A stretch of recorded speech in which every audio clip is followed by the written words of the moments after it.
The night agent's underappreciated FBI agent Peter Sutherland learns over the course of the action thriller's twisty first season's 10 episodes that it's a slippery slope from bombing the DC Metro to trying to overthrow the government. Peter's sole responsibility as the title night agent is to spend the entire night in the White House basement, then staff an emergency phone line for covert operatives. When struggling tech CEO Rose reports the killing of her aunt and uncle, Peter doesn't merely pick up the phone because he performs that job so well. Instead, he puts his career and life in danger to not only save her from 2 assassins, but also to unravel a sinister plot involving the vice president, the vice president's daughter, the White House chief of staff, and many other people. Bring on the high-speed chases, gun battles, bomb explosions, kidnappings, and assassination attempts. By the season's end, Peter and Rose have discovered who killed her family, learned the truth about a terrorist attack that occurred on the DC Metro a year prior, and saved the president's life. Peter was chosen by Farr to be the night agent. But why? Farr, Peter, and Rose are traveling to Camp David. Peter uses this chance to question Farr because she can't defend herself and he is armed. Farr explains to them that the Campbells believe they must have informed Zadar that he was the real target after they met him. Only because the president took a night action that led to an investigation did this happen. Farr initially claims to Peter that she chose him as the night agent because she could rely on him, but it soon becomes clear that he was just another potential fall guy. Farr has excelled at this tactic, holding so many red herrings that no one is sure what to believe. Farr confides in Peter and Rose that she believes explosives will be used to kill the target. Chelsea and Maddie can be useful in this situation. On the chopper to Camp David, they run with 2 Secret Service officers who are hauling very huge briefcases. As they get there, Chelsea is brought to a secure place by one of the meatheads while Maddie goes to a fortified bunker at Camp David. When Farr argues her way into Camp David despite not being on the list and being held at gunpoint, Peter and Rose are hiding in the trunk. What led to Almora's death? Almora was slain by his underling because Farr informed him of the president's assassination plot. Farr enters the estate where Almora is staying once they arrive. She brings up the situation while they speak. The Secret Service agent covering for Almora at the time,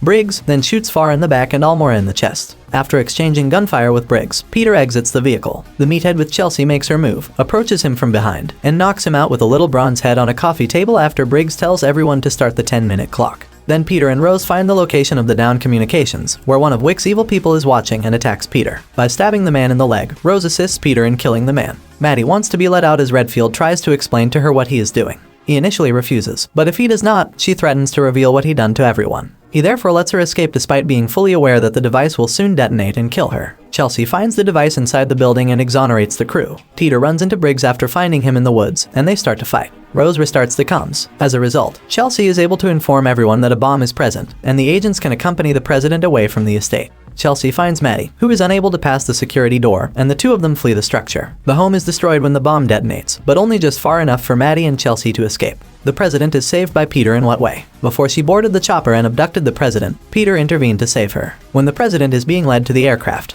Peter rushes through the woods and pretends to be Briggs to let the final bad Secret Service man know that Sutherland is following them. As he turns around as a result of this distraction, Peter emerges from the woods from the front and shoots him in the head. The president is finally taken by him, who then holds a gun to her head. He repeatedly assures the president that he doesn't want to hurt her despite warning everyone that there is a bomb inside. They look, but find nothing. When they find it and leave after Peter orders them to check again, the device detonates. Peter and the president are both launched into the air. Peter is taken into custody, but Maddie, Rose, and Chelsea show up to support him. The person sporting the rattlesnake tattoo is who? The man with the rattlesnake tattoo, Colin Worley, is the one responsible for abducting Maddie Redfield. Worley was supposed to plant the bomb in the subway a year ago, but Peter got in the way. Wick gave the order to assassinate Worley in order to hide his tracks. Tragically, Mateo, Worley's twin brother, was killed by Wick's men. Worley has assumed his brother's identity since then and is now attempting to harm Wick, Farr, and Redfield by stealing Redfield's daughter. In order to exact revenge on his brother, Worley wants Redfield to admit that he carried out the subway bombing from the previous year. Will Maddie be saved? Investigating the Metro bombing suspects is Peter and Rose. The profile of Colin Worley, who passed away the day before his FBI interview, is found by them and seems suspicious. They obtain Worley's photographs by looking through his papers, which Rose retrieves thanks to her astute intuition, and which also reveal his rattlesnake tattoo. He is quickly identified by Peter as the bomber. Agent Arrington and her partner, Monks, catch them before they can begin looking for him after learning Peter is the kidnapper. Arrington and Monks are persuaded by Peter and Rose that they are not connected to Maddie and are instead searching for her kidnapper. At first, not even Arrington and Monks believe that Peter could have abducted Maddie because there was no evidence that pointed in his direction.